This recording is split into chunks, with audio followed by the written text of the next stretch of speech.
Hey guys, just wanted to take a couple minutes to talk to you about the Strix Alatus Racewing.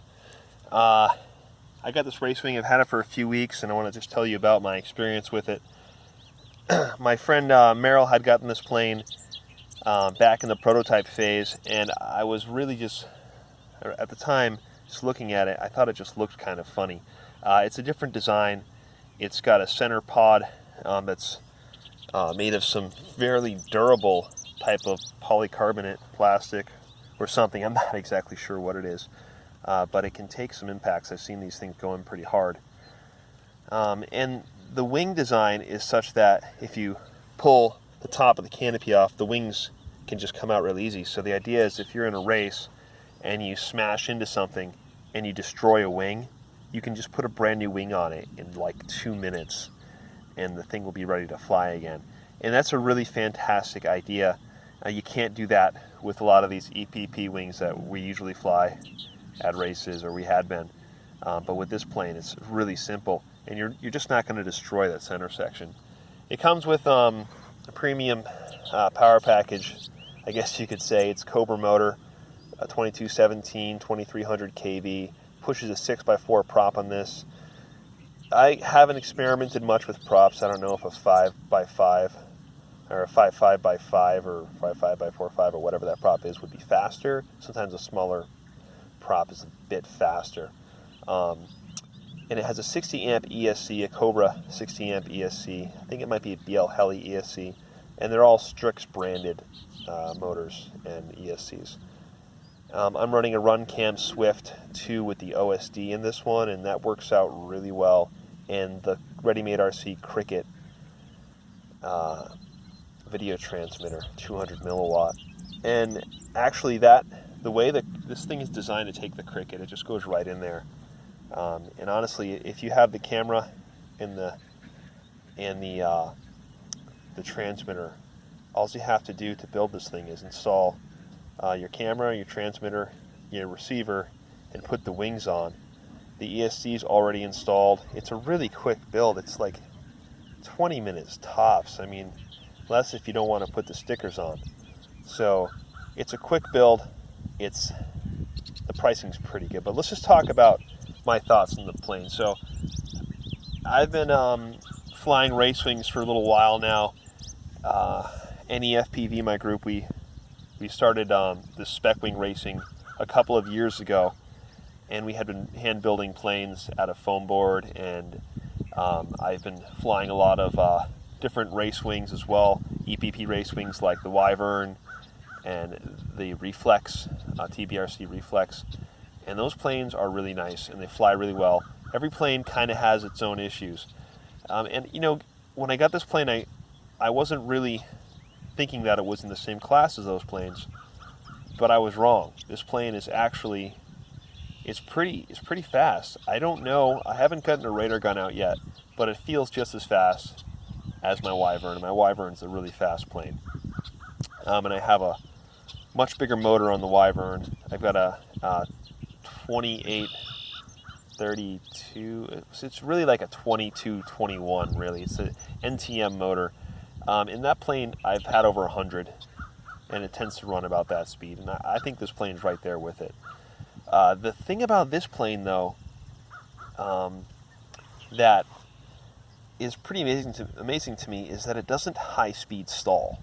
So those of you who have flown Racewings know that when you're going into a corner and you pull a quick 180, the plane will tend to, a lot of planes, if you have the throws too high, they can't pull a real tight turn. They'll roll out of the turn and you'll crash, or you could crash.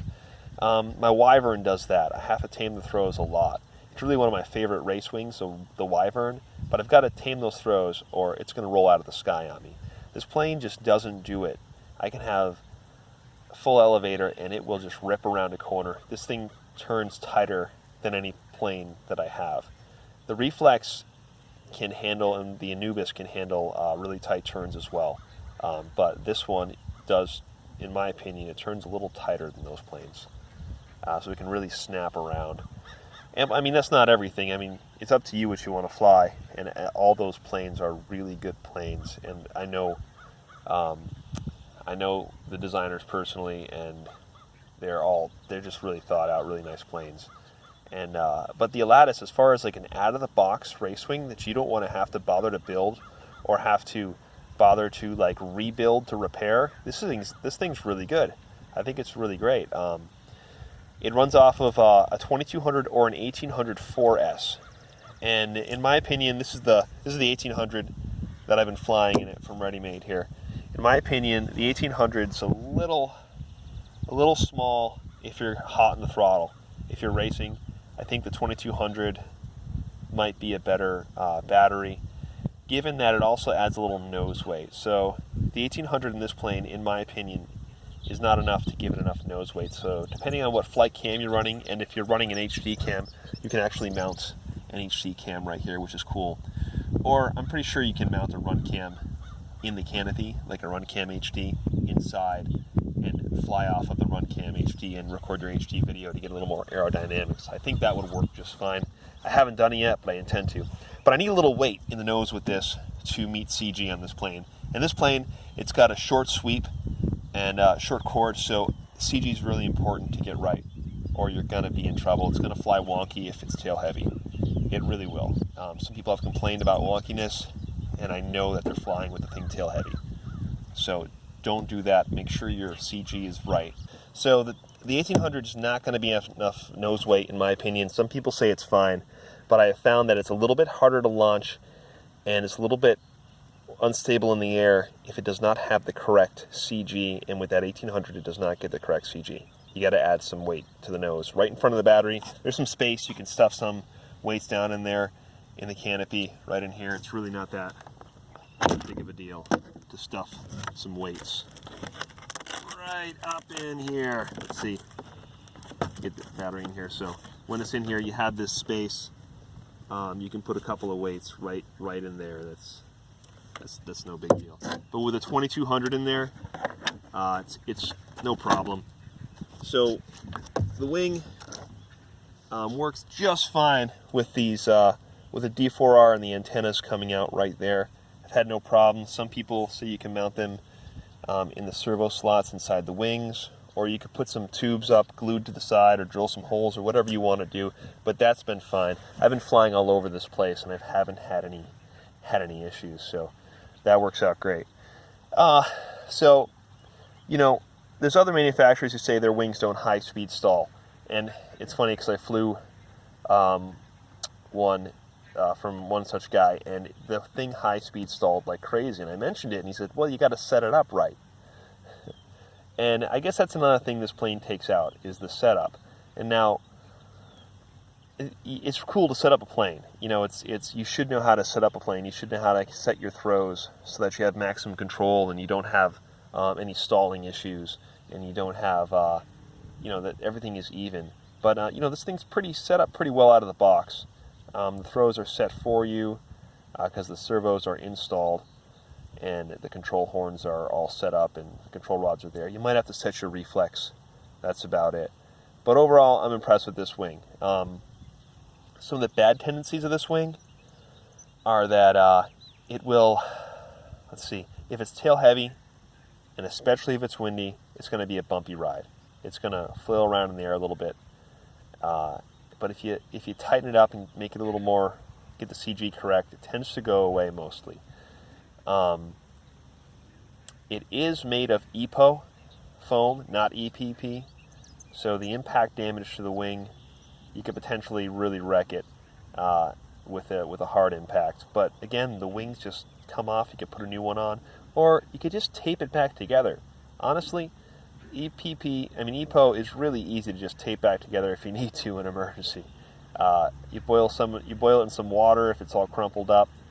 But you know, these wings actually have crashed this plane pretty good, and if you look at it, there's really no damage. I haven't had to replace any foam on it. These little tips of the wings will get damaged, but you can just glue them back up or tape them. You know, my advice would probably be to tape this up with some vinyl or something if you're worried about it. But overall, it's actually pretty damn durable, and I have to say I was a bit surprised about that. Some people have complained about launching this plane, and you know, I have to say my Wyvern launches a lot harder than this plane does. This plane, I think I've had one failed launch, and that's because I went full throttle and the torque rolled on me. Launching this plane isn't too hard. I grab it underhand like this, and I'll have a video, or I may actually post it before this one. I'll have a video up about that. So overall, I gotta say, impressed with the Strix Alatus. You know, I've been flying Racewings for a little while, and I thought I wasn't gonna be impressed, but I am. If you guys got any questions for me about this, just let me know. I'll try my best to answer them. But, you know,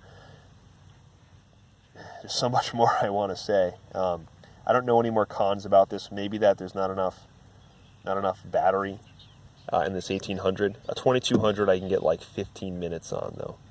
I really can. I can get 15 minutes of flying around fast and slow. And a 2200 fits in there just fine. And I was carrying an HD cam at the time. You know, 15-20 minutes I could probably get out of that. If you're just putting around efficiently, you can get more. But this plane likes to fly fast. Also, you can flare it up on landing. You can, if you're going slow, you're coming in for a landing. Lots of planes you can't flare up to just kind of get the nose out of the dirt. This one, it doesn't matter how slow I'm going. I feel like it still flares a ton. I can get that landing, you know. The stall characteristics aren't bad. So, anyways, guys, like I said, thought I wasn't gonna like it, but I like it a lot. So, you know, I'm giving the Alatus a thumbs up here. All right, guys, until next time.